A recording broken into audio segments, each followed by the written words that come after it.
안녕하세요. 박지숙의 마인드 힐링 시간입니다.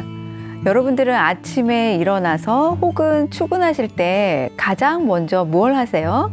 아마 많은 분들이 고소하고 향긋한 커피의 유혹을 뿌리칠 수 없다라고 하실 것 같은데요. 특히나 요새같이 쌀쌀한 아침에는 풍부한 우유 거품이 가득한 따뜻한 라떼 한 잔이 나의 몸과 마음을 한 번에 녹여줄 것 같습니다. 그래서 오늘은 전 인류가 가장 사랑하는 최고의 중독 음료 중에 하나인 우리 커피에 대해서 즐거운 이야기를 바리스타 선생님과 함께 나눠보도록 하겠습니다.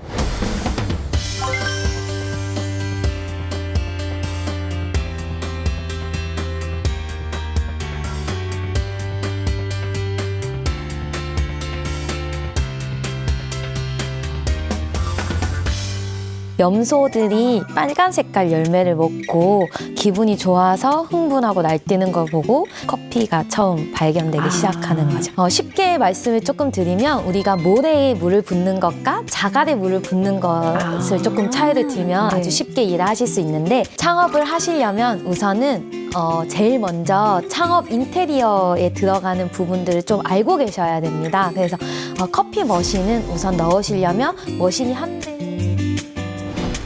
안녕하세요, 선생님. 반갑습니다. 간단하게 자기소개 좀 부탁드릴게요. 안녕하세요. 네, 저는 현재 대구에서 커피 내리는 수달 만우와 카페 협동조합을 운영하고 있는 바리스타 이수연입니다. 오늘 먼 길에서 오셔가지고 반갑습니다. 네. 감사합니다. 선생님, 많은 분들이 커피를 너무 좋아하시잖아요. 근데 이 커피의 유래가 어떻게 되는 건가요?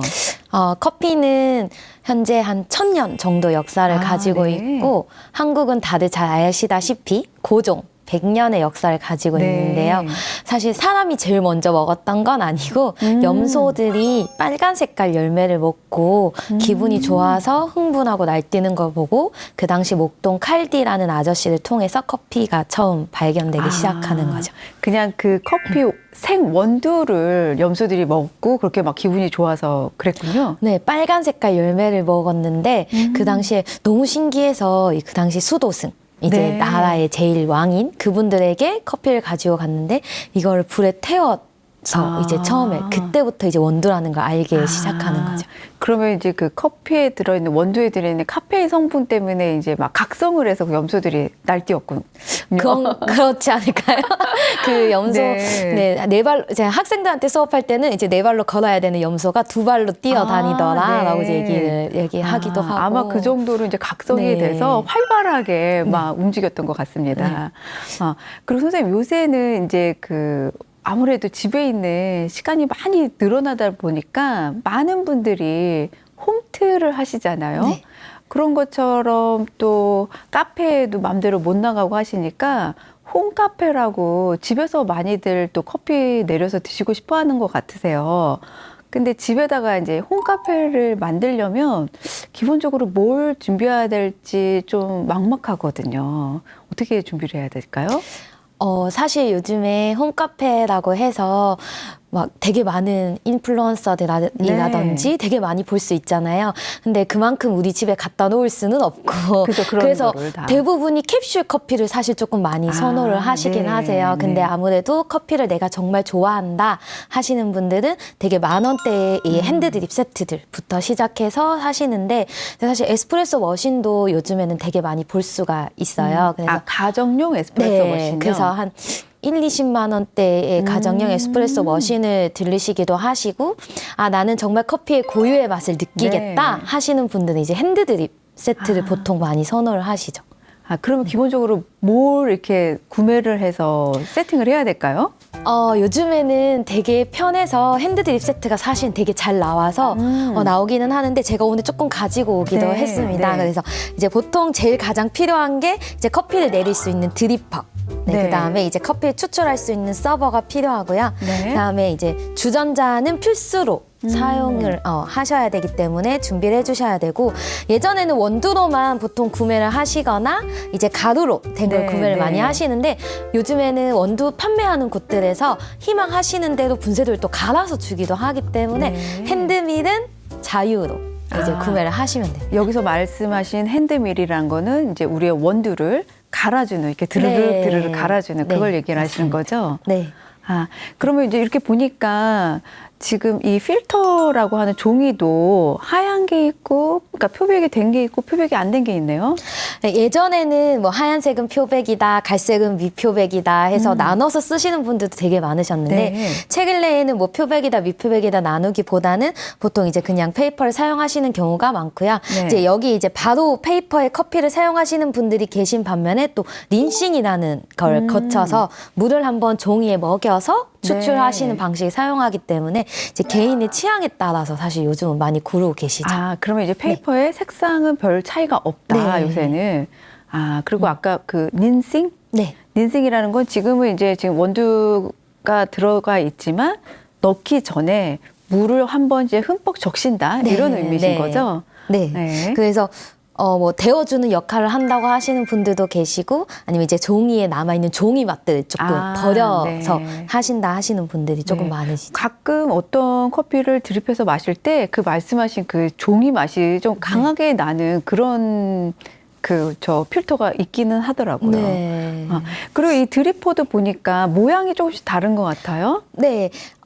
드리퍼 종류에 따라서 페이퍼도 같은 걸 사용해 주셔야 되시거든요. 네. 근데 이제 만약에 이제 이 사다리꼴의 모양의 드리퍼를 사용을 하시는데 원뿔형의 페이퍼를 넣게 되면 이 드리퍼와 페이퍼가 또 맞아서 접촉이 돼서 추출이 원활하게 이루어지는데 원뿔 모양이 되게 되면 비어있는 공간이 많이 생기게 되니까 추출이 아무래도 조금 힘들어지는 부분이 있죠. 네. 요게 이제 사다리꼴 드리퍼고. 네, 얘가 이제 대부분 집에서 요즘 많이 사용하시는 칼리타 제품이고요. 네. 이제 이 친구가 요즘 제가 또 되게 개인적으로 많이 좋아라 하는 이제 얘도 근데 일본산이긴 한데 하요라는 제품입니다. 그거는 이제 원뿔 모양이기 때문에 이 페이퍼도 같이 원뿔로 사용을 해주셔야 되는 거죠. 네. 그럼 선생님, 그 사다리꼴에 내릴 때랑 원뿔형에 내릴 때랑 그 차이가 있을까요? 이제 어떤 드리퍼를 사용하느냐에 따라 사실 맛의 차이는 조금씩 납니다. 이제 그 이유는 이제 이 친구 같은 경우에는 이 드리퍼는 안에 보시면 이제 리브선이 일자로 떨어지고 있거든요. 네네. 그리고 이제 밑에 구멍이 작게 3개가 나 있어요. 근데 이 하요 드리퍼의 같은 경우에는 여기 보시면 구멍이 크게 나 있어요. 그리고 이제 안에 있는 리브선 자체가 곡선으로 되어 있고요. 이제 이 각도가 60도라는 각도가 또 맞춰져서 나와 있어요. 그래서 이제 추출을 하실 때 아무래도 근데 원뿔 모양이고 리브선이 곡선이다 보니까 물의 흐름이 조금 빨라서 빠르게 내려오는 경우가 있죠. 그래서 조금 마일드하고 부드럽게 내려서 드실 때에는 하요 드리퍼가 조금 좋고요. 조금 정교하게 바디감을 느끼고 싶다. 이제 조금 더 묵직한 커피가 좋다 하시면 칼리타로 추출하는 게 좋습니다. 그러면 우리가 이제 홈카페를 세팅할 때 내가 원하는 취향에 따라서 사실은 드리퍼도 좀 차이를 둬가지고 구매를 해야겠네요. 네.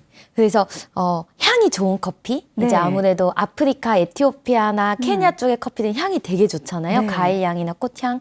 이제 그런 향에 조금 더 맛을 치중하고 싶으시면 하요를 가지고 추출하시면 조금 더 좋습니다. 원뿔형으로? 네, 그래서 향이 조금 더 빨리 날아가기 때문에 가벼운 향일수록 빨리 날아가기 때문에 추출이 조금 더 원활하게 할 수 있는 하요로 추출하시면 좋고요. 이제 중남미 커피들 바디감. 이나 단맛, 조금 깔끔한 맛을 원하시면 이 칼리타를 통해서 조금 더 묵직하고 중후하게 추출하는 게 좋은 거죠. 그럼 이제 그게 좀 원두에 따라서 커피콩 원두에 따라서 달라질 것 같은데 사실 커피콩 원두 종류가 너무나 많잖아요. 그래서 우리 일반인들이 처음에 쉽게 접하기는 어려운 것 같아요. 그 다양한 커피콩 종류를 좀 간단하게 한번 소개 좀 시켜주시겠어요?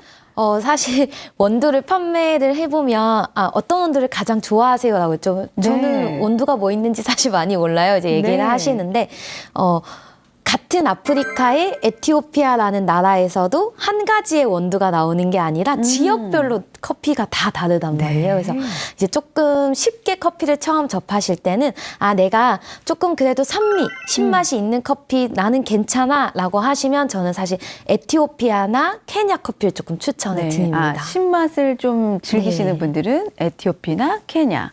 아프리카 쪽의 계열이 조금 더 꽃향이라든지 과일의 산미가 더 많이 두드러지게 표현이 되고 있는데 아무래도 내추럴 계열. 이제 커피를 가공하는 방식에 따라서 조금씩 달라지는데 자연 그대로 말리다 보니까 그대로인 상태를 이 친구들이 많이 머금고 있는 경우가 많습니다. 네, 네. 그래서 그런 커피를 드시면 가장 좋고요.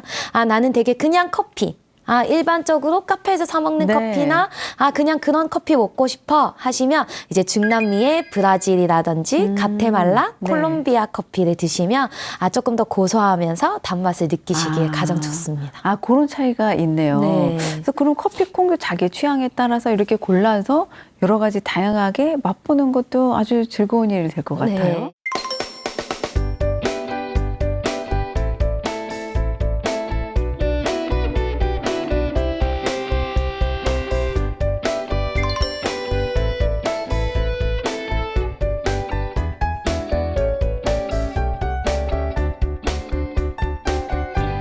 그리고 이제 아까 이제 원두 콩 말씀하시면서 볶은 원두 그 자체를 구매를 하셔서 내가 집에서 이제 그라인드로 갈아서 먹을 수도 있지만 또 이제 갈아져 있는 거를 사갖고 올 수도 있잖아요. 네. 근데 이제 이 간은 이제 우리가 굵기 차이라고 하나요? 그거에 따라서도 맛이 달라진다고요? 네, 분쇄도의 차이에 따라서 엄청나게 달라지는데요. 네. 쉽게 말씀을 조금 드리면 우리가 모래에 물을 붓는 것과 자갈에 물을 붓는 것을 조금 차이를 두면 네. 아주 쉽게 이해하실 수 있는데 에스프레소 머신, 시중에 이제 카페에서 사용하고 있는 머신에는 아무래도 짧은 시간 안에 추출해내는 커피이다 보니까 분쇄도가 가늘수록 가장 좋은 거죠. 그래서 한약을 쥐어 짜듯이 이 에스프레소 분쇄도 자체를 되게 가늘게 해서 쥐어 짜내는 방식이라고 보시면 되시고 네. 우리가 아는 이제 핸드드립 같은 경우에는 너무 분쇄도가 가는데 우리가 물을 계속 갖다 부으면 물 흐름이 제대로 이루어지지 않는 거죠. 그래서 이제 보통 설탕 분쇄도 네. 이제 설탕의 굵기, 네, 소금보다는 네. 조금 가늘고 뭐 설탕보다는 굵기 이런 식으로 이제 설명을 또 하기도 하는데 이제 여기서 가는 소금이냐 또 굵은 소금이냐 그쵸. 차이가 조금 나긴 하는데 네. 굵은 소금이 아니라 보통 일반 소금에서 네. 이제 조금 더 굵고 설탕보다는 조금 더 가늘게 이제 손으로 촉각으로 조금 많이 보시고 집에서 하시는 분들은 그 기준을 잡으시면 조금 더 좋습니다. 그 기준이 이제 가장 스탠다드하다. 네. 그러면 입자가 가늘어질수록 반대로 입자가 커질수록 이렇게 맛의 차이나 뭐 카페인의 차이가 또 있다고 하던데요. 가늘게 할수록 조금 더 빠르게 추출을 해야 돼요. 그래서 온도를 조금 더 높여서 빠르게 추출하셔야지만 커피가 최대한 맛이 나올 수 있는 거죠. 근데 이제 굵어지면 굵어질수록 이 친구들이 물과 만나는 접촉면이 너무 넓다 보니까 시간이 아무래도 길어지는 네. 상황이 발생을 하는 거예요. 근데 이제 아까 카페인을 말씀하셔서 말씀을 드리는 건데 카페인이 많이 나오는 경우가 온도가 높을수록 추출 시간이 길어질수록 카페인이 많이 나오게 되거든요. 그러니까 접촉하는 시간이 길어질수록 네. 카페인이 늘어나는군요. 그렇다 보니까 이제 그런 것을 원리를 이용을 하셔서 추출하시면 가장 좋기는 하죠. 네. 그러면은 사실 그 가장 추출 시간이 짧은 거는 우리가 카페에서 사 먹는 네. 에스프레소가 제일 짧겠네요. 기계로 이제 콱 찍어가지고 네. 하니까. 네. 사실은 가장 짧은 시간을 추출하는 게 에스프레소인데 또 여기에 또 한 가지의 단점이 나오는 게 네. 추출 온도가 되게 높다라는 거죠. 에스프레소는. 네, 그래서 그렇다 보니까 이제 에스프레소도 어느 정도의 카페인 함량이 안 나올 수는 없다. 근데 하지만 이 핸드드립으로 추출하는 이 추출 시간과 추출 네. 온도에 비해서는 에스프레소가 카페인이 조금 더 낮습니다. 핸드 드립보다는. 네. 그러면서 이제 디카페인 얘기가 나와서 그러는데요. 그 요새 이제 현대인들이 워낙 뭐 커피를 많이들 드시니까 하루에 뭐 10잔씩 드시는 분들도 계시더라고요. 네. 그래서 이제 그분들이 어떤 궁여지책으로 오후에나 뭐 이렇게 저녁 때는 디카페인을 드신다고 많이 말씀들을 하세요. 디카페인의 추출 원리는 어떤 걸까요? 한동안 이제 커피 쪽에서 디카페인, 더치, 네. 콜드브루가 디카페인이다라는 말이 되게 많았었어요. 네. 네, 사실은 디카페인이 아까 제가 말씀드렸듯이 추출 시간이 길수록 카페인이 많이 나온다고 그쵸. 했잖아요. 그래서 더치 커피는 10시간에서 12시간을 추출하는 커피이다 보니까 사실은 카페인이 없지가 않습니다. 오히려 더 조금 높을 것 네, 같은데요. 더 많이 나오게 되고요. 저희도 이제 성분을 매일 검사를 하고 하다 보면 카페인 함량이 되게 많은 걸 확인할 수 있는데요. 이 디카페인은 원두에서 카페인을 없앨 수는 없고요. 네. 생두에서 생두에서 디카페인을 만들 수가 있습니다. 아. 네, 그래서 보통 이 생두를 가지고 물을 이용하거나 이산화탄소나 아니면 강한 압력에 의한 추출 용매를 가지고 이제 보통 사용을 하는데요. 이제 보통 쉽게 설명을 조금 드리면 물을 이용한 디카페인 방식이 있습니다. 이건 이제 워터 프로세스. 예, 스위스 워터라고 보통 네. 많이 들어보셨을 건데 이제 이 생두를 뜨거운 물에 넣어 두었다가 이제 그 당시에 나오는 카페인이나 커피 수용성을 걸러내는 거죠. 아. 그 당시에 흡착탄소라 해서 엄청 강한 이 흡착간으로 배출을 하게 되면 카페인은 붙고 네. 커피의 수용성은 분리가 되는 거죠. 아. 그런 식으로 몇 번을 거쳐서 디카페인을 만드는데 사실 100% 디카페인은 힘이 들고요. 그렇겠죠. 네, 근데 이 방식을 사용하면 한 97%에서 99%까지 아, 네. 카페인이 없어지고 합니다. 그럼 이제 선생님께서 지금 말씀해주신 이제 디카페인의 원리는 이제 워터 프로세스 네. 과정인데 또 개 중에는 어떤 화학적 용매제를 통해서 그렇게 하는 것도 있다라고 하는데 네. 그건 우리 몸에 해롭겠네요. 제일 처음에 이 디카페인을 이제 발견해낸 독일의 이제 화학자 같은 경우에 벤젠을 사실 사용하긴 했었어요. 근데 이제 네. 이게 몸에 좋지 않으니까 이제 보통 많이 사용을 안 하고요. 그래서 직접적인 방식이랑 간접적인 방식으로 또 나눠지게 되는데 이제 보통 한국에서 지금 디카페인 들어오는 방식들은 대부분 스위스 워터로 사용을 네. 하기 때문에 믿고 안심하셔도 믿고 되실 안심하고 것 같아요. 디카페인 네, 드셔도 즐기셔도 된다. 된대. 그 더치커피 이제 언급해 주셨잖아요. 네. 근데 이제 많은 분들이 더치커피 아시는 분들도 계시겠지만 더치커피가 또 생소한 분들도 계실 거예요. 간략하게 설명 한번 해주시겠어요? 요즘에는 뭐 콜드브루라는 단어를 네. 쓰기도 하고 뭐 더치커피라는 단어를 하긴 하는데 이제 아무래도 차이들은 조금 있습니다. 이제 찬물로 추출하냐 아니면 더치처럼 일정 시간 안에 이제 하느냐의 차이가 있는데 이 더치커피는 네덜란드 상인들에 의해서 처음 발견이 되고요.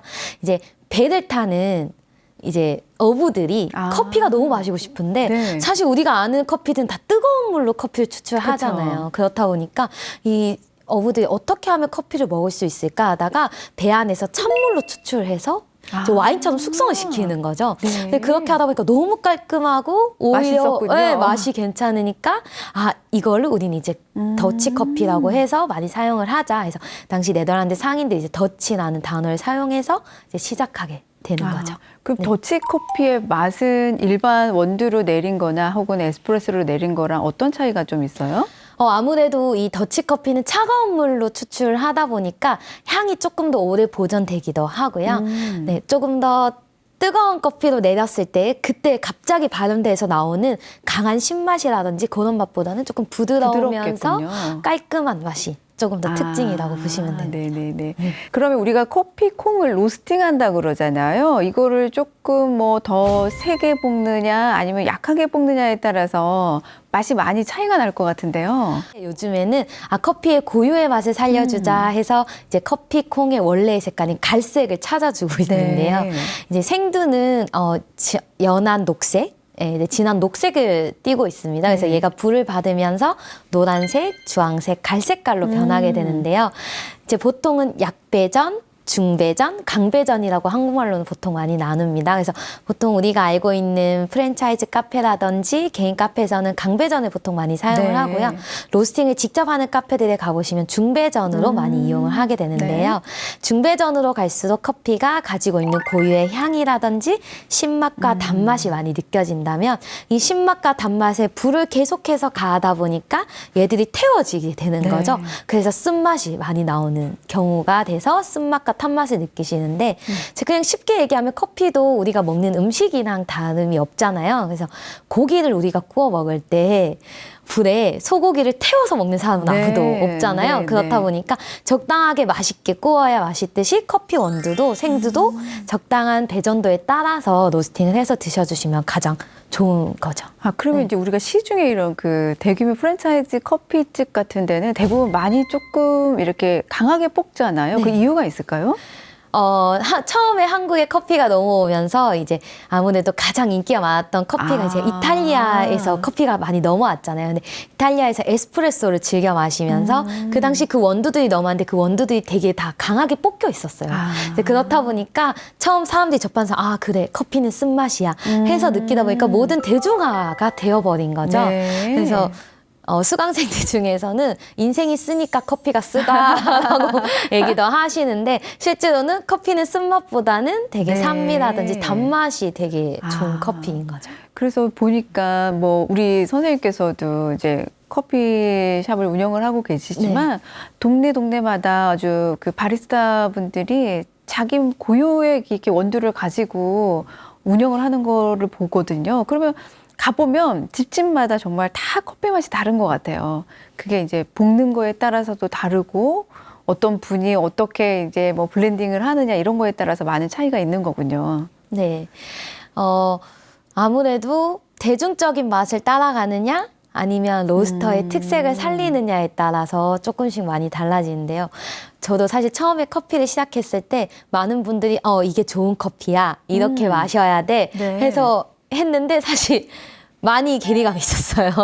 그렇다 보니까 대중적인 맛을 따라야 되나? 아니면 고유를 지켜야 하냐? 이제 이런 부분들이 있는데 대부분 그래도 요즘에 사람들이 이게 좋은 커피야 라고 보통 많이 알아주시고 또 카페를 또 찾아서 가주시잖아요. 그래서 되게 많이 좋아지고 있는 추세라고 저는 생각합니다. 그럼 선생님, 이렇게 지금 앞에 세팅되어 있는데 간단하게 한번 우리가 드립하는 모습을 시연해 주시면 많은 분들이 도움이 되실 것 같아요. 네, 제가 일단은 지금 원두도 이제 준비를 했지만, 이제 가루로 갈아왔어요. 이제 네. 보통 이게 이제 핸드드립 굵기 분쇄도로 제가 해서 왔는데, 사실 원두는 추출하기 전에 바로바로 갈아서 사용하시는 게 가장 좋고요.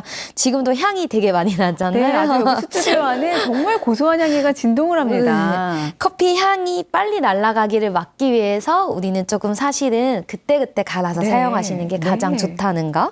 네, 이제 이렇게 하시고요. 일단은 제가 뜨거운 물을 조금 가지고 왔어요. 그래서 하시기 전에 이 서버도 커피를 내리는 물의 온도와 같이 따뜻하게 온도를 보관해 주시는 게 좋아요. 네. 왜냐하면 커피가 가지고 있는 향이 가장 빨리 날아가는 게 아무래도 온도 차에 의해서 날아가기 때문에 이게 커피를 뜨거운 물로 내린다고 해서 여기가 차가운데 괜찮겠지? 하고 내리시면 여기 온도가 달라지다 보니까 커피가 향을 빨리 잃어버리는. 네. 그래서 저희는 저는 이제 뚜껑을 보통 사용을 잘 안 하고 이제 이 뜨거운 물 그대로 사용해서 얘를 똑같은 온도로 맞춰주기 위해서 얘를 데워주는 역할을 조금 합니다. 그러면서 물의 온도도 사실 조금 낮춰주긴 하는데요. 이제 아까 분쇄도에 따라서도 커피가 맛이 달라지긴 그쵸. 하는데 네. 이 온도에 따라서도 사실 맛이 많이 달라집니다. 그럼 온도는 한 몇 도 정도를 사용해야 되나요? 예전에는 90도에서 92도라는 이제 온도를 보통 많이 사용을 해서 핸드드립을 하셨는데 요즘엔 로스팅 정도에 따라서 저는 기준점을 잡으라 말씀을 드리는데요. 조금 나는 되게 진한 커피를 좋아한다, 네. 묵직한 커피를 좋아한다 하시면 아무래도 원두 로스팅 자체가 조금 더 진하게 되어지는 경우가 많거든요. 그럴 때에는 물의 온도를 더 높이시는 것보다는 차라리 낮추셔서 추출하시면 조금 더 깔끔한 맛을 느끼실 네. 수가 있고요. 근데 로스팅이 너무 연하게 됐어. 근데 그런 상황에서 물의 온도도 낮추시게 되시면 신맛만 마구마구 올라오기 때문에 로스팅 정도에 따라서 80도에서 90도를 조금 가늠하시면 네. 되게 좋습니다. 네, 일단 이제 물을 조금 데워주시고요. 데워주시고 나면 제일 처음에 이 커피에게도 준비 시간을 줘야 네. 돼요. 그래서 제가 살짝 먼저 물을 조금 줘서 녹인물이라는 거를 주도록 하겠습니다. 지금 조금 온도가 갈려져 있다 보니까 지금 뽀글뽀글하게 신선하게는 못 올라오지만 네, 어느 정도 물이 먹게 되고 이때는 원두가 골고루 물을 먹는 게 가장 좋은데 가루를 바로 갈게 되시면 옆으로 퍼지는 현상이 발생해요. 그래서 물을 많이 먹게 되고 아래쪽에는 최대한 물이 안 떨어지게 하는 게 가장 좋습니다. 그러면 이렇게 가운데서부터 약간 회오리 바람처럼 이렇게 동그랗게 돌리나요? 네, 나선형으로 하시고 그 대신 이때 또 중요한 건 종이 쪽에는 물이 안 가는 게 안 닿게. 좋습니다. 네, 그래서 네. 아까 종이 맛이 좀 하셨었는데 네. 그게 아무래도 물이 직접적으로 종이에 닿게 되면 종이 향이 나올 수밖에 없기 때문에 최대한 커피 안쪽에서 추출하시면 좋고요. 얘는 이제 지금 칼리타거든요. 네. 그래서 구멍이 3개다 보니까 보통 이제 또 5대 3대 2라는 추출 방식이 있습니다. 그래서 3번에 나눠서 추출하면 맛이 있다라고 하는데 네. 이제 그게 꼭 무조건 정답이야 이건 아니기 때문에 이제 가장 맛있는 그래서 저는 이 커피가 오늘 케냐 커피이기 때문에 네. 최대한 향을 살려서 추출하기 위해서 3번에 아. 나누지는 않고 조금 추출 한번 해보도록 네. 하겠습니다. 그래서 중앙에서 시작해서 중앙으로 오신다고 생각을 하시면 되시고요. 이때는 물줄기가 최대한 일정하게 천천히 추출해 주시면 가장 좋습니다. 정말 선생님이 그렇게 하는 것만 보고 있어도 정말 커피 향기가 너무 좋으네요. 네, 이때 사실 이제 커피가 추출돼서 올라올 때 향이 제일 많이 나거든요. 네. 그래서 커피를 갈았을 때 물을 딱 처음 부었을 때 향이 제일 많이 오기 때문에 이때 커피를 가장 많이 향을 네. 맡아주시고 아. 사실 손님들에게 갔을 때는 좋은 향은 조금 날아갔다고 네. 보셔야 되는 상황이라서 그 부분이 사실 제일 아쉽기는 해요. 그래서 우리 바리스타 분들이 제일 향기로울 때 다 맡으시는군요. 네, 그래서 핸드드립은 꼭 주문하시면 꼭 바리스타가 내릴 때 꼭 보시면서 향을 네. 조금 같이 음미해 주시면 되게 좋을 것 같아요. 저는 오늘 한 잔의 커피를 위해서 20g의 원두를 사용을 했고요. 네, 저는 20g에 1대10 기준으로 200ml를 추출을 한번 해보도록 하겠습니다. 20g 원두에 200ml 네. 물을 사용한다. 네. 그래서 커피 원두가 물에 100% 녹는 성분이 아니기 때문에 네. 이 원두가 한 알당 우리에게 최대로 줄 수 있는 게 30%밖에 안 돼요. 그래서 계속 내린다고 해서 이 친구가 우리한테 커피를 계속 주는 건 아니기 아니군요. 때문에 최대한 그 맛을 살려서 추출해 주시는 게 가장 좋습니다. 그리고 이 원두와 물의 비율을 적절하게 맞추는 것도 정말 중요하겠네요. 네, 그래서 보통은 조금만 추출해서 물을 가수하시는 분들 네, 계시고 물을 네. 더해서 드시는 네. 분도 계신데 오히려 계속해서 붓는 건 좋지는 않다라는 거 말씀드립니다. 네. 그럼 오히려 이제 이렇게 딱 추출한 상태에서 나의 또 입맛에 따라 물을 더 부어서 드시던지 하는 거는 좋지만 물을 더 넣기 위해서 계속 뽑지는 말아라. 네, 맞습니다. 지금 200ml가 돼서 제가 뺄 건데요. 저희 네. 물의 온도가 조금 낮다 보니까 네. 이 커피가 이제 조금 녹아져 내려오는 성분 자체가 이제 해서 색깔이 조금 연하게 느껴질 수 있는데 이제 이렇게 드셨을 때 또 이 친구, 이 케냐 커피의 맛이 또 어떻게 나는지 이제 또 달라지는 거죠. 네. 그래서 온도에 따른 커피 맛을 조금 보시면서 본인에게 맞는 커피를 잡으시는 것도 되게 좋은 방법입니다. 네, 네. 네.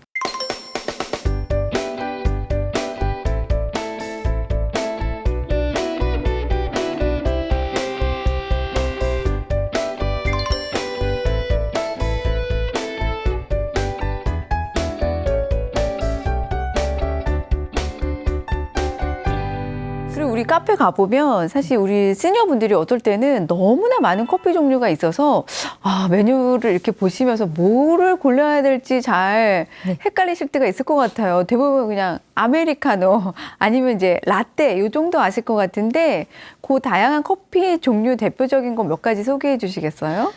아무래도 예전에는 카페가 없었기 때문에 우리는 식당 가도 대표 메뉴가 제일 위에 있는 메뉴라고 네. 생각하잖아요. 그래서 대부분이 어른들이 모르시고 가셔서 제일 위에 있는 메뉴를 보고 고르셨는데 그게 대부분 에스프레소. 네. 뭐 이건 양도 작고 뭐 이런 거 주냐라고 보통 얘기를 많이 하셨었는데 사실은 주문을 하실 때에 개인의 취향에 따라서 주문하시면 좋지만 되게 카페 메뉴가 많잖아요. 네. 그래서 나는 깔끔하게 커피다운 커피를 마시겠다 하시는 분들은 아메리카노를 보통 주문을 많이 하십니다. 근데 너무 많이 써요. 이제 쓰다 나는 너무 진하다 하시는 분들은 설탕 시럽을 넣기도 하시지만 오히려 조금 더 물을 받으셔서 물을 조금 더 태워서 드시면 네. 조금 팁이고요. 그다음에 이제 그냥 커피 마시기가 너무 나는 좀 별로야. 조금 속이 조금 편했으면 좋겠어 하시는 분들은 우유가 들어간 걸 많이 네. 찾으시죠. 그래서 라떼라고 붙은 메뉴들은 우유가 다 들어간 메뉴고요. 앞쪽에 바닐라 라떼, 카라멜 라떼 뭐 이렇게 붙는 거는 시럽들이 바닐라냐 카라멜이냐에 따라서 달라지기 때문에 라떼는 우유 그러면 나는 조금 달달한 게 먹고 싶어 하시면 바닐라 뭐 카라멜 이런 커피를 드시면 좋을 것 같아요. 그 뭐 마키아또 뭐 이런 것도 있던데요? 마키아토는 사실 이탈리아어로 점이라는 뜻을 가지고 있어요. 그래서 네. 예전 이탈리아는 아무래도 에스프레소를 즐겨 먹잖아요. 그래서 네. 에스프레소 잔에 우유 스팀한 것을 먼저 넣고 에스프레소를 딱 넣으면 점이 한 개 생겨요. 그게 원래 마키아토였는데 이제 우리나라에 넘어오면서 카라멜 마키아토라고 해서 보통 많이 아시는데 이제 카라멜 시럽으로 위에 드레즈를 해주는 거죠. 예쁘게 그림을 그려준. 네. 그래서 이걸 가지고 점을 그린다 해서 카라멜 마키아토인데 이제 결국 카라멜 시럽이 들어가는 건 똑같은 원리를 가지고 있는 거죠. 네, 그래서 네. 많은 분들이 달달한 게 땡긴다 하실 때는 뭐 카라멜 마끼아또 뭐 이런 것들을 찾으시는 것 같아요. 네. 뭐 또 카푸치노도 있잖아요, 선생님. 사실 요즘에 메뉴가 되게 간편화되고 네. 있어가지고 이제 카푸치노랑 라떼를 이제 많이 통합해서 사용을 네, 하시더라고요. 근데 네. 이제 카푸치노랑 라떼의 차이점이 뭔지 아세요? 라고 보통 물어보시면 시나몬 가루 올라가는 거 아니야? 라고 얘기를 하시는데 카푸치노에 시나몬 가루를 올린다고 해서 카푸치노는 네. 사실 아니고 이탈리아에 가서 카푸치노를 시켜보시면 시나몬 가루를 뿌려주진 않아요. 그래서 네. 거품량이 커피와 우유의 1대1로 거품이 네. 1이 되는 게 이제 카푸치노고 거품량이 조금 더 적은 게 라떼라고 보시면 되시는데 네. 이제 시나몬 가루가 먹고 싶어서 보통 카푸치노를 많이 시키시더라고요. 근데 나는 시나몬 가루 말고 진짜 거품을 많이 느끼고 싶어. TV에 나오는 거품 키스 네, 네. 이런 거는 카푸치노를 주문을 하시면 되는데 우린 카푸치노 없어요 라고 얘기하시면 거품을 조금 더 올려주세요 라고 얘기하시면 그 맛을 즐기실 수가 있습니다. 그러면은 카푸치노가 좀 커피 양이 더 적게 들어가는 건가요? 뭐 차이가 있나요? 아니요. 커피 양은 똑같이 들어가고요. 라떼는 거품과 우유 양이 반반이라고 보시면 되는데 이제 우유 양에 비해서 거품 양이 더 오히려 많이 올라가게 되는 거죠. 그러면 이제 네. 라떼는 오히려 우유가 조금 더 많이 네. 들어가겠군요. 네. 그래서 라떼가 조금 더 이렇게 마셔보면 크리미하고 부드러운 것 같았어요. 네, 거품이 입에 들어왔을 때 아무래도 조금 더 부드럽게 들어가는데 이제 네. 거품이 많게 되면 아무래도 거품부터 입에 들어오잖아요. 그래서 커피 맛은 조금 더 뒤에 오다 보니까 근데 그런 맛을 즐기시는 분들이 계시죠. 아니 듣다 보니까 네. 갑자기 궁금해진 게 우리 선생님은 어떻게 하다가 이 바리스타의 길을 걷게 되셨는지 궁금하네요. 저는 사실 커피에 대해서 전혀 관심도 없었고 커피 먹는 사람 오히려 욕을 했었어요. 네. 그래서 왜냐면 같이 엄마랑도 카페를 가보면 막 5,000원, 6,000원 하잖아요. 커피 한 잔에. 근데 엄마는 계속 쓰다면서 그 커피를 계속 마시는. 근데 왜 시켜 먹어? 네. 이제 이렇게 생각을 했었는데 이제 제가 취미이자 특기가 자격증 딱이었어요. 그 당시에 막 이것저것 하다가 알아보다가 이제 바리스타가 그때 엄청 핫했거든요. 그래서 그럼 나도 한번 바리스타 자격증 한번 따봐? 그래서 그때가 이제 벌써 한 8, 9년 전이 됐는데 그때 처음으로 저는 카페 모카가 초코 소스라는 걸 알았어요. 네, 근데 그냥 카페 가서 시켜 먹어도 그냥 카페 모카가 다니까 시켜 먹었는데 네. 초코일 줄은 전혀 몰랐던. 그래서 그렇게 하다가 자격증을 땄는데 이제 주위에서 너 그 커피 하는데 다른 사람들한테 뭐 직업 교육 해볼 생각 없어? 라는 이제 의뢰를 받게 됐어요. 그래서 원래 제가 전공은 아동 청소년 지도를 전공을 했다 보니까 이제 주위에 청소년 선생님들이 우리 학교 와서 한번 바리스타 직업 강의 좀 해줘 라고 이제 요렇게 됐던 거였죠. 그렇게 하다 보니까 이거 나한테 너무 잘 맞네? 이제 그렇게 하던 게 어느덧 이만큼 시간이 흘렀네요. 그래 말이에요. 네. 그래서 선생님이 이제 직접 카페를 운영을 하고 계시잖아요. 그래서 요새 많은 분들이 이제 창업을 꿈꾸는 분들이 계세요. 네. 근데 이제 워낙 커피숍이 많으니까 지금 카페 창업을 해도 괜찮을지.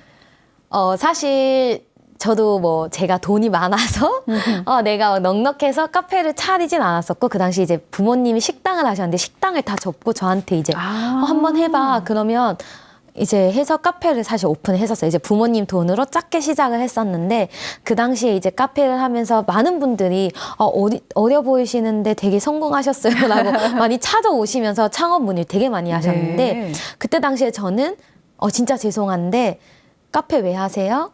하고 첫 마디가 건물 있으세요? 라고 제 사실 먼저 여쭤봤어요. 왜냐면 아무래도 커피가 물장사라서 많이 남는다라고 보통 얘기를 많이 하시는데 이게 임대료라든지 뭐 이런 부수적으로 나가는 부분이 되게 많아요. 그래서 그렇게 말씀을 많이 드렸었는데 요즘에는 오셔서 내가 사실 나이 드신 분들이 더 많으세요. 그렇죠. 네, 그래서 네. 오셔가지고 내가 나이 들어서 이제 뭐 나도 식당을 하기도 그렇고 뭐 내가 좋아하는 커피 내리면서 손님이 오든지 말든지 나 혼자 커피 한 잔 마시면서 카페 하고 싶다라고 오시거든요. 그러면 이제 저는 지금 그런 카페를 하시려면 일반 카페와는 조금 다른 차별화를 둔 카페를 해보시는 게 어떨까요? 라고 추천을 많이 드리고요. 위치를 되게 많이 중요하게 생각하시는데 요즘에는 커피가 맛있으면 찾아간다. 네. 해서 저는 오히려 더 촌이라든지 사람들이 번접할 수 없다 해도 차 타고 다 찾아가시잖아요. 그래서 오히려 주차 공간이 준비가 되어 있다면 사람들이 찾아가시기 때문에 그런 데 카페도 추천을 드리고요. 제가 했던 이 핸드드립 커피도 사실은 되게 많은 사람들에게 요즘 인기를 받고 있기 때문에 꼭 머신을 넣어서 커피를 해야 된다 보다는 사람들과 소통할 수 있는 카페를 하신다면 충분히 괜찮지 않을까. 그렇죠. 네, 저는 본인이 생각합니다. 이제 어떤 목적으로 카페를 창업하느냐에 따라서 지금 말씀 주신 것들을 많이 참고하시면 될 것 같네요. 네. 네. 그러면 이 카페를 이제 본격적으로 창업하려고 하는 분들이 꼭 알아둬야 할 점이 뭘까요? 창업을 하시려면 우선은 제일 먼저 창업 인테리어에 들어가는 부분들을 좀 알고 계셔야 됩니다. 그래서 커피 머신은 우선 넣으시려면 머신이 한 대의 가격도 좀 있지만 이 친구가 전기를 혼자 5kg 를 단독으로 네. 해주셔야 되세요. 그러다 보니까 근데 이런 걸 다 모르시고 그냥 전기 공사를 하시고 나중에 승합을 하시는 분들이 되게 많으시거든요. 네. 그래서 그 전기를 꼭 확인을 해주셔야 되고 이제 카페 평수에 따라서 뭐 에어컨이나 이런 부분들도 있잖아요. 그래서 꼭 전기를 한번 체크를 해주셔야 되시고 그 다음에 빠져나가는 배수 시설. 이 좀 잘 되어 있어야 커피 머신도 잘 배수가 돼서 일어난다. 그리고 물을 조금 많이 사용을 하잖아요. 얼음을 만들고 그쵸. 커피 머신에도 물이 있어야 되다 보니까 수도가 어디에 있는지에 따라서 바를 만드셔야 된다는 부분들 요거를 꼭 참고를 하셔서 처음에 준비를 하신다면 조금 더 쉽게 창업을 준비하실 수 있습니다. 아니, 그리고 무엇보다도 제가 생각할 때는 본인이 이제 커피를 사랑하고 커피에 대해서 잘 아셔야 될 것 같은데, 아까 선생님도 이제 처음에 자격증 때문에 이 길을 접하셨다고 하셨잖아요. 네. 그러면 이제 카페를 뭐 창업을 하거나 커피숍을 내기 위해서는 그 커피 자격증? 그게 꼭 필요한가요? 사실 저는 자격증을 따고 하는 게 이제 취미이자 특기였어서 네. 뭐든 배우면 날 테스트해야 해 해서 사실은 했었어요. 근데 되게 많은 분들이 오셔서 나 창업하려고 하는데 자격증 있어야 돼요? 라고 여쭤보시는데 사실 커피는 아시다시피 국가 자격증은 아니에요. 그렇다 보니까 무조건 있어야 돼, 없어야 돼. 이제 뭐 이거 정답은 없는데 저는 있고 하는 게 아무래도 다른 분들이 보셨을 때도 이 카페 그래도 전문적으로 하는구나. 왜냐면 요즘 카페에 너무 우후죽순 생기고 있잖아요. 제가 얼마 전에 TV를 봤는데 가장 피해야 할 창업 3S가 카페가 들어가 있던 그래요? 3C라고 해서 네. 카페가 들어가 있더라고요. 그래서 너무 조금 안타까웠는데 내가 커피를 제대로 알고 맞아요. 네, 커피를 창업을 하시면 어떠한 문제를 직면한다 해도 그걸 이겨낼 수가 있는데 네. 그냥 커피 돈 된다더라 해서 오픈을 하시게 되면 문제점이 생겼을 때 그걸 해결을 못 하시는 거죠. 그렇다 보니까 개업도 많이 하는데 폐업도 사실 가장 많은 게 카페이죠. 그래서 자격증을 꼭 따라기보다는 그래도 커피를 어느 정도 교육을 받고 하시는 걸 저는 추천을 드립니다. 그럼 이제 커피도 이렇게 유행처럼 이렇게 트렌드가 있는 것 같아요, 선생님. 네. 근데 우리나라 분들은 요새 어떤 커피를 주로 많이 찾으시는 것 같으세요? 사실 제일 처음에 한국에 커피가 들어왔을 때는 사람들이 카페 라떼가 가장 네. 주문율이 많았고요.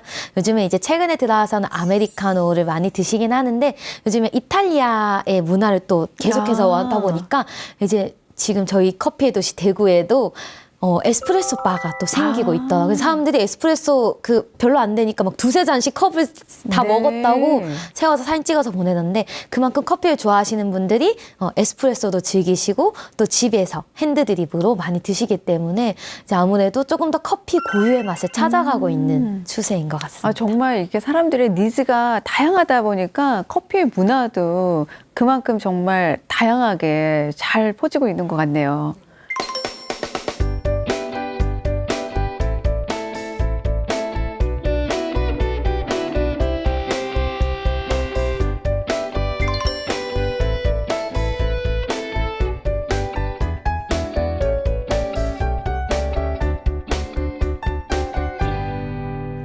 선생님께서는 커피 이제 심사위원으로도 해외 많이 다니시잖아요. 그 경험 좀 한번 얘기해 주시면 재밌을 것 같은데요. 제가 2년 전, 지금 작년에 사실 코로나라서 못 갔고 2년 전부터 지금 계속해서 1년에 한 번씩 가고 있는 나라가 있는데 이제 중미에 있는 온두라스라는 네. 나라인데요. 사실 저도 온두라스는 커피하면서 처음 들어본 나라이기도 했고, 근데 이제 한국 대표로 국제심사위원으로 뽑혔을 때 이제 가자 해서 근데 온두라스에 대한 정보가 하나도 없는 네. 거예요. 그래서 인터넷에 온두라스를 쳤는데 살인율 2위의 나라인 거죠. 그래서 이 나라 가야 돼? 말아야 돼? 그래서 사실 주위에서 되게 많이 반대를 했어요. 그래서 너 갔다가 총 맞아서 죽고 돌아오는 거 아니냐. 이제 이렇게 했는데 그건 사실 그렇게까지는 아니었고 저희는 이제 전 세계의 심사위원들이 모여요. 네. 1년에 한 번씩. 그래서 오로대라고 해서 숨은 보석 찾기. 그래서 농부와 다이렉트로 커피를 사는 네. 거죠. 그래서 사실은 이 농부들이 본인들이 키우는 커피가 얼마나 되게 맞아요. 다재다능하고 정말 대단한 커피인지 모르시는 거예요. 근데 이 커피가 경매라든지 이런 부분을 통해서 엄청 비싸게 비싸지고. 낙찰이 돼요. 근데 농부들이 가지고 가는 돈은 사실 맞아요. 없는 네. 거예요. 그래서 이 치즈를 이제 쉘이라고 해서 COE라는 대회를 만든 되게 유명한 바리스타가 있어요. 그 미국에 있는 그 쉘이랑 이제 또 한국에 있는 우리 이지윤이라고 해서 이제 바리스타니까 이제 두 분이서 같이 대회를 만들었어요. 그래서 전 세계에서 내노라 하는 대단한 바리스타들은 다 오는 거죠. 그래서 온두라스에 이제 제가 가서 같이 그 각 세 개의 나라의 친구들과 커핑으로 통해서 커피를 평가를 합니다. 그래서 이제 커피의 이 생두가 얼마만큼 이 값어치를 주느냐에 따라서 이제 조금 가격을 매기는 건데 이제 사실 우리 점수에 따라서 얘가 8,000원이 되느냐 7,000원이 되느냐 측정이 되는군요. 예, 그래서 사실 되게 엄청 저희도 부담이 되게 많이 되는 부분이어서 왜냐하면 다 되게 많이 노력을 하셔서 노력해가지고. 내셨을 텐데, 근데 이제 이게 기후에 따라서 또 커피가 또 달라지기 때문에 제 로스팅은 한 사람이 합니다. 그래서 똑같은 사람이 같은 프로파일의 로스팅을 진행을 해서 우리 심사위원들이 커피의 맛을 보고 평가를 하는 거죠.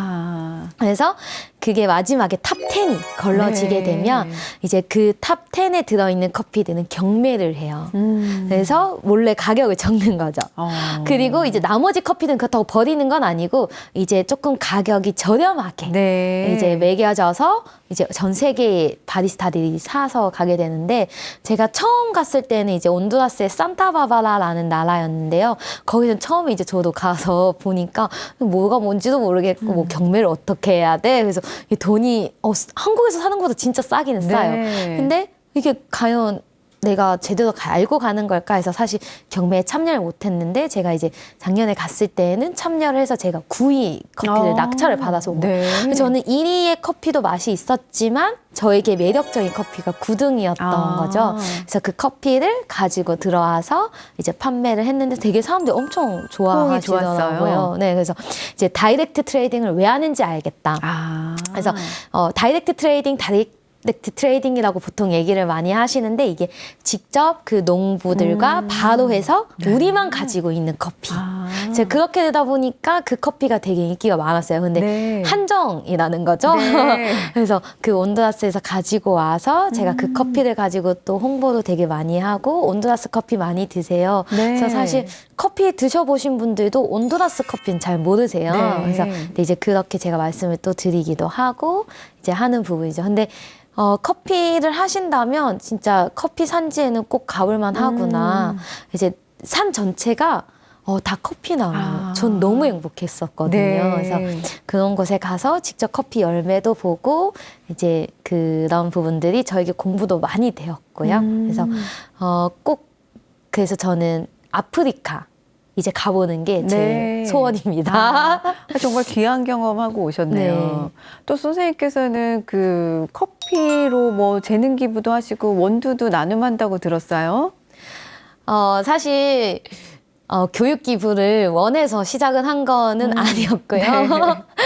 제가 하다 보니까 이게 되게 기부라고 얘기를 많이 해주시더라고요. 그래서 저는 제가 가지고 있는 재능을 가지고 한번 풀어보자라고 해서 시작을 했는데 사실 아무래도 부모님의 영향이 크긴 했던 것 같아요. 그래서 네, 어릴 때 네, 네. 아버지가 장애인 집이든 노인이든 갔는데 왜 데리고 가? 라고 생각을 되게 많이 했었는데 이제 그 부분들이 저한테 되게 계기가 많이 됐던 것 같아요. 그래서 수업을 해보면 이 장애인분들이나 노인분들이나 되게 많이 오시는데 그분들은 아무래도 뭔가를 배우고 싶어도 네. 비용 자체나 이런 게 조금 부담이 되시잖아요.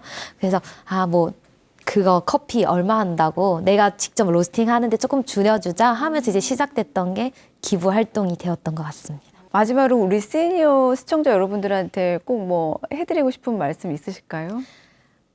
제가 마트에도 가보고 여러 곳에 가보면 되게 많은 분들이 커피 원두를 찾고 계시더라고요. 네.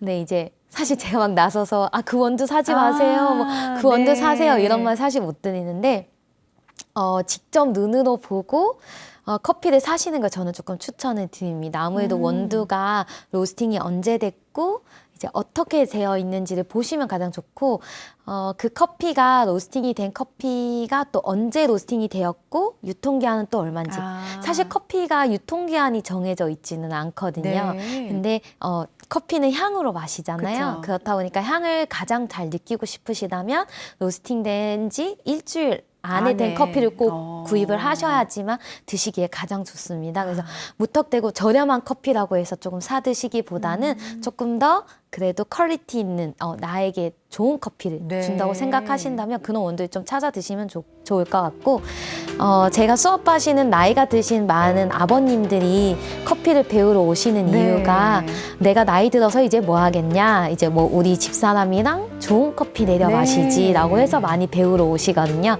그래서 그만큼 더 좋고 더 맛있는 커피를 즐기시기 위해서는 이러한 팁들을 조금 생각하시면 더 건강에도 좋고 좋은 커피를 드실 수 있지 않을까 생각합니다. 정말 오늘 우리가 매일 마시는 커피지만 사실 모르고 있었던 것도 많았었거든요. 근데 이제 이렇게 오늘 유용한 정보를 알려주셔서 좀 더 맛있는 커피를 홈카페에서도 충분히 즐기실 수 있을 것 같습니다. 오늘 좋은 말씀, 즐거운 말씀 감사합니다, 선생님. 고맙습니다. 네. 하루 한 잔 즐기는 커피 알고 마시면 훨씬 즐겁고 행복한 나만의 힐링 타임이 될 것 같습니다.